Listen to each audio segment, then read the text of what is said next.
What is going on, everybody? Long time no see, but I'm finally back. Man, I put in some work on this car. As far as suspension, we already got the built trans, boosted, making some nice, real nice power.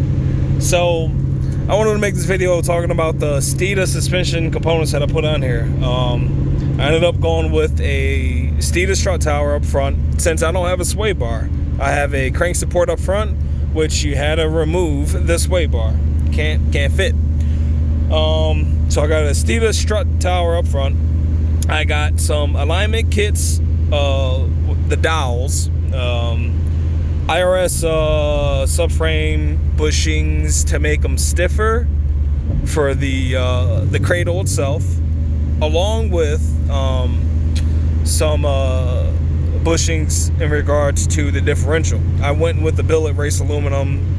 A lot of people said, oh my god, it's gonna whine you to death and blah blah blah. It doesn't make no difference to me. I'm riding around with a blower up front, so all I hear is psh anyways. And I got sounds in the back, upgraded audio system, which I will go ahead and do a review over later on.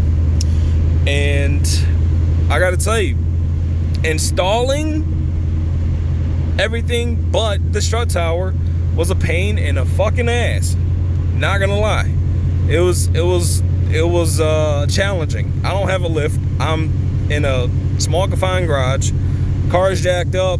I'm putting in work on ground, and it was just a rough experience installing these components. The dowels up in the front cradle, I had to make some modifications to them. I couldn't just slide it in like I did. I was gonna say some bars right there, but I couldn't slide them in like I did in the rears. Like I did the rears. All right, the rears went in nice and buttery smooth, no problem. The fronts, good luck. I had to take a Dremel to it because it was a little rusty in there. Took a Dremel to it, cleaned it on out, and I had to tap that bad boy in there with a hammer. And just doing those two fronts took like almost 2 hours to just to get it done. Installing everything else as far as like the cradle support for the subframe in the rear was it was pretty decent, except for the rears where you have to it comes as a clamp. It's not like a little disc that you just put on for the rubber. Another bar right there. And you gotta like literally slide it into this little crevice and slide the other side in, and you gotta kind of walk it in with the bolt itself. That was a pain in the fucking ass. All of that shit took like a whole day to do for me, because I just wanted to make sure everything was done right, torqued down correctly, all that good stuff. The IRS, or the braces for the IRS, was pretty simple to do. I was already down there anyways. I had to wait another day because the shipment came later, and I just got done with it today. So the stuff that I installed today were the billet racing differential bushings. They make a difference. It took out all that like slouch, all that fucking like, just like on gear changes, you notice a difference, especially like off the line. It's like, all right, we're going, all right, let's go. Wah, bah, bah, bah. The gear changes, to me, they feel a lot crisper and sharper compared to when I just had the just a factory bushing inside there. They feel sharp, they feel great. Now, there is a little clunking. Obviously, it's metal smacking on metal back there. There is a little bit of whine. A lot of people bitch and complain about the whine, but it's not that bad. At certain speeds, I would say, like, if you're just cruising around, lollygagging, you probably won't even notice it. But when you get up to higher speeds, 37 is where I tend to hear it the most. And it's pronounced, as it should be. It's some race billet metal on metal. You're gonna hear some shit, but it's not as bad as people make it out to be.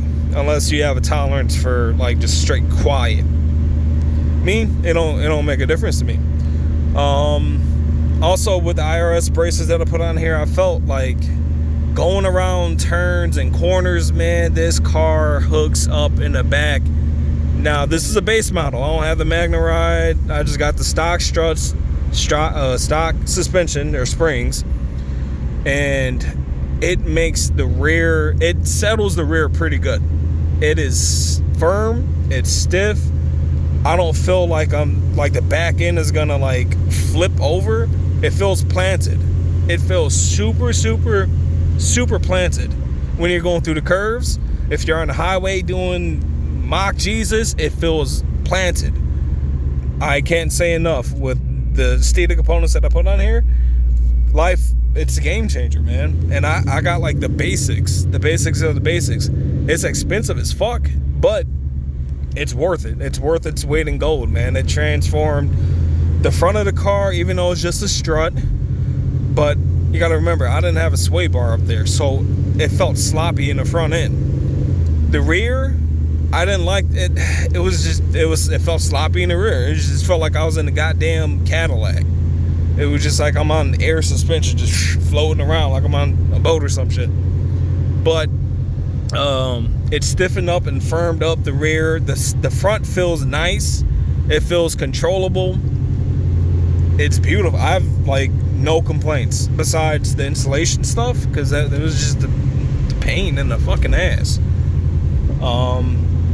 Some of the videos that they were talking about as far as like, oh, and follow this instruction video, it'll show you how to do this, man. I had to drop the whole rear end just to get those bushings in. But yeah, man, I'll go ahead and show the progress, and I'll get with you guys later.